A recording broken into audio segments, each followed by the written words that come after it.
বিসমিল্লাহির রহমানির রহিম। সবাইকে আসসালামু আলাইকুম।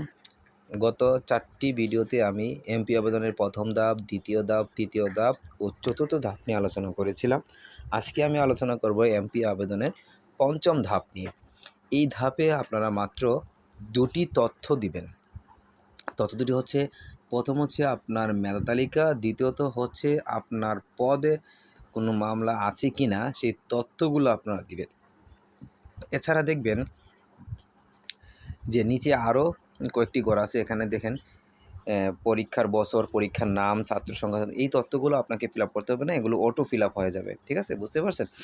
এছাড়া দেখেন আরও যে এই যে ঘরগুলো আছে 4টা ঘর, এই ঘরগুলো আপনাকে ফিল আপ করতে হবে না, অর্থাৎ লাল বক্সকৃত যে ঘরগুলো দেখতে পাচ্ছেন এই ঘরগুলো আপনাদের কোনো ফিল আপ করতে হবে না।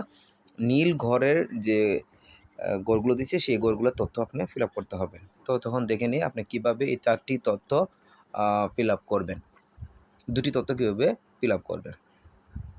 প্রথমে আপনি যেখানে এই দেখেন প্লাস মেধা তালিকার ঘরে এই প্লাস চিহ্নটাকে ক্লিক করবেন। এই প্লাস চিহ্নতে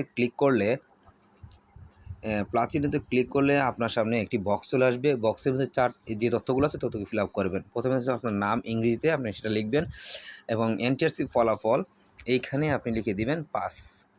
ঠিক আছে, 5 লিখে দিবেন। ঠিক আছে, তো 5 লিখে দিবেন। আর তারপর এই মেধাক্রম দিয়ে দিবেন। তারপর এনটিআরসির পরীক্ষার বছর সেটা দেবেন 2023। এরপর এখানে লিখে দিবেন, আমি লিখে দিছি MD Zahirul Islam has been selected, এটা লিখে দিবেন। এবার এগুলো যখন ফিল আপ হয়ে যাবে, তারপর আপনি খেয়াল করেন যে এইখানে দেখেন লেখা আছে যোগ করুন, আপনার কাজ হবে এই যোগ করুনটিতে ট্যাপ করা। দিলেই দেখবেন আপনার তথ্যটা এখানে অ্যাড হয়ে যাবে।